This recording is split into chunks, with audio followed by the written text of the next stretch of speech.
आप सुबह खैबर पख्तूनख्वा में अमन सलामती के हवाले से अहम ओहदों पर तैनात रहे हैं। आपके नज़दीक हालिया दहशत गर्दी लहर की बड़ी वजह क्या है?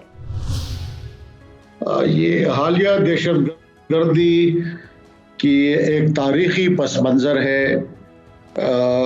अगर हम इसकी बुनियाद पे जाएं तो ये सिलसिला 70 की दहाई में जब अफ़गानिस्तान में सौर इनकलाब आया, इश्तराकी इनकलाब, और उस वक्त रेगन डॉक्ट्राइन के तहत और कम्युनिस्ट रिजीम्स के खिलाफ जो कोल्ड वॉर चल रही थी, तो उनको अपसेट करने के लिए ओवर्ट ऑपरेशंस भी किए गए।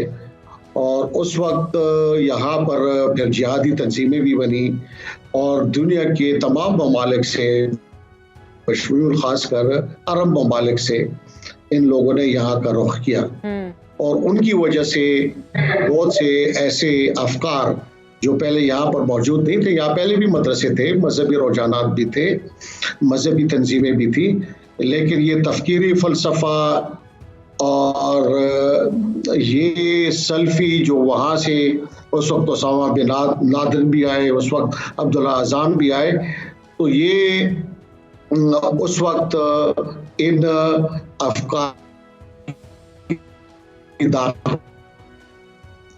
फिर 9/11 के बाद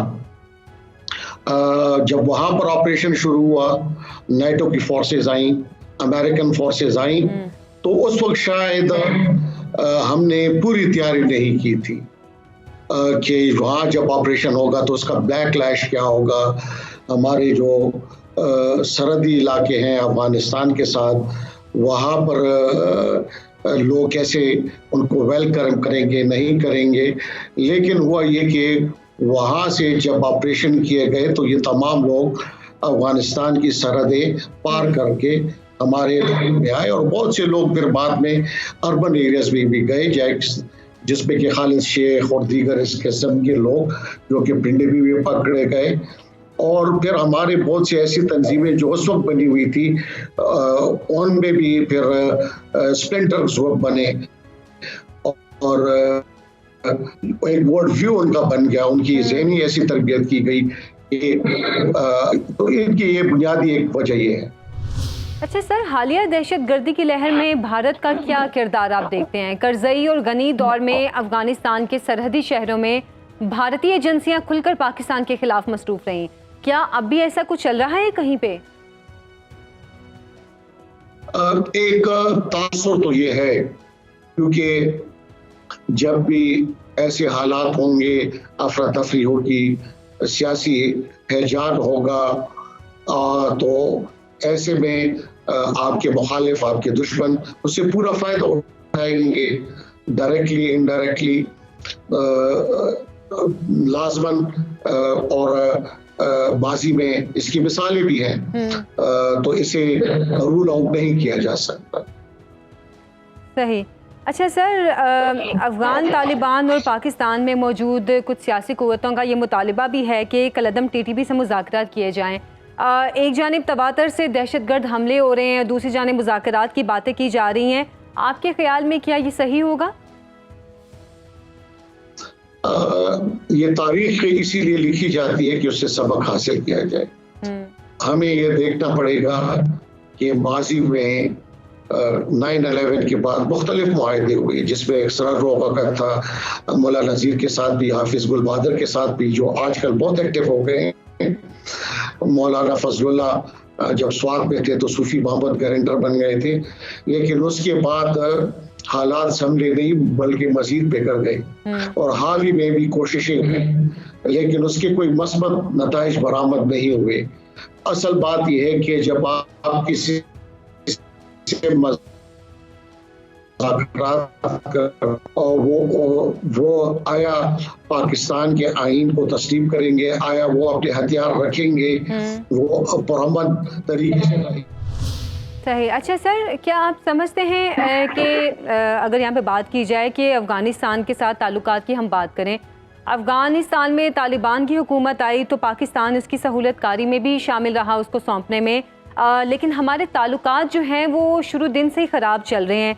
तालिबान हुकूमत पाकिस्तान के लिए मसाइल क्यों पैदा कर रही है? कहीं तालिबान के साथ सहूलत कारी के हवाले से या अफ़गान पॉलिसी के हवाले से कुछ नकाइस आप देखते हैं, या फिर हमारे दुश्मनों की मंसूबा बंदी इसमें ज़्यादा किरदार आप देखते हैं?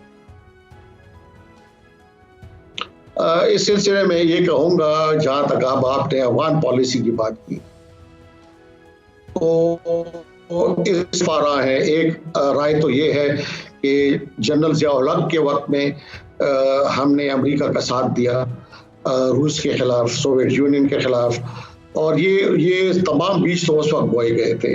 और उस वक्त बहुत सी सियासी कुव्वतों ने ये अंदेशा जाहिर किया था, फोरकास्ट किया था कि फिर मुस्तक़बिल में इसके नताइज अच्छे नहीं निकलेंगे।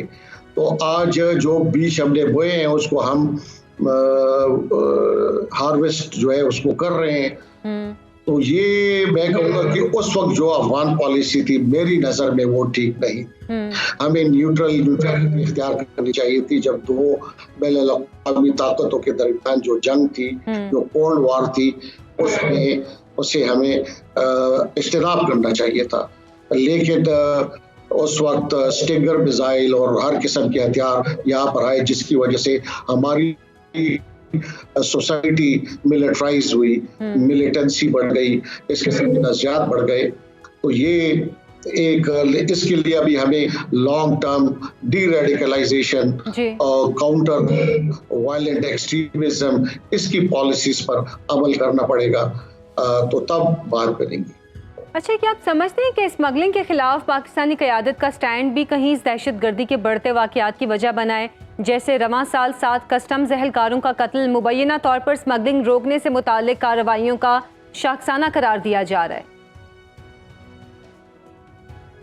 इसमें तो यह है कि जब इस किस्म की दहशतगर्द तंजीमें होती हैं तो उनके साथ हर किस्म के लोग मिल जाते हैं और वो फिर फाइनेंसिंग के लिए हर हरबा इस्तेमाल करते हैं। और इस रास्ते से जो भी स्मगलिंग का सामान आता है तो वो उस पर अपनी राहदारी वसूल करते हैं। इस तरीके से उनकी भी फाइनेंसिंग हो रही है। उनकी फाइनेंसिंग में किडनैपिंग फॉर रैंसम भी शामिल है। उसमें अगर अफ्यूज की काश है तो उसमें भी वो अपना हिस्सा कर लेते हैं। तो ये अपनी जगह पे दुरुस्त है।